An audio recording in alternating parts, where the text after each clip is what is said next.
Do you use reference tracks for mastering? Generally speaking, no.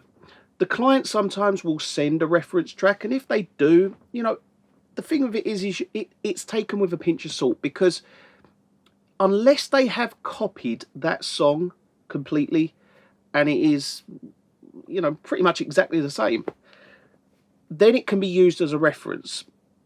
The tricky thing is that your songs, every song is different and should be approached in a very unique way to what's required of your song, rather than going, right, I like the sound of that, try and get my master to sound like that master.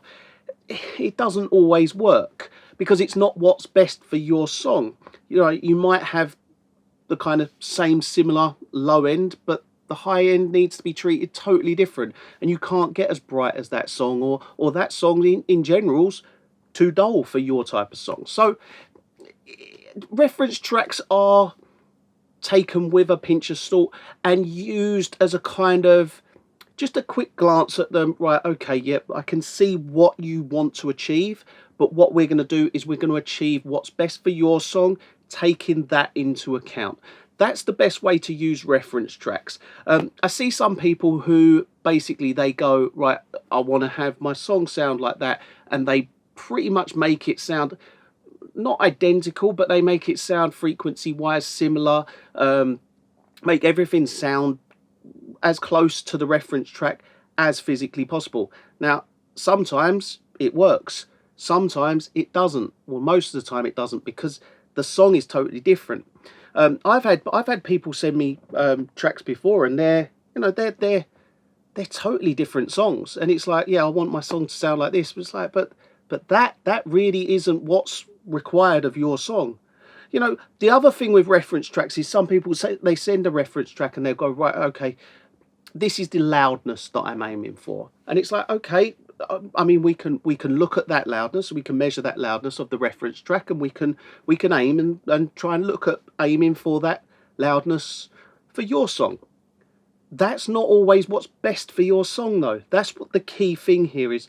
A reference track and what's best for one song isn't best for another song. So when it comes to reference tracks, it is good to look at them and just take a little bit from them and just get an idea from them, but not use them as bang on references. Now, here's a thing that I see a lot, and I've seen this so many times in mix sessions. I see engineers who are mixing engineers referencing to masters. Now, any mastering engineer will tell you there is a huge difference from what a mix sounds like to what a master sounds like. To be referencing in the mix to a master is bad, and the reason for that is you're not leaving the space for the mastering. You're trying to achieve a master in the mix and not leaving the kind of when you listen to a master, it's glued together, it's compressed. That's not how you want a mix to sound. You want a mix to have full dynamic range. You want a mix to punch. It doesn't want to sound like a master.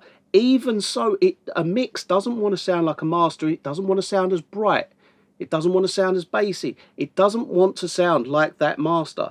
Now, when mastering, by all means, have a look at a reference. But when mixing, it's really a case of getting the sound that is right for your song.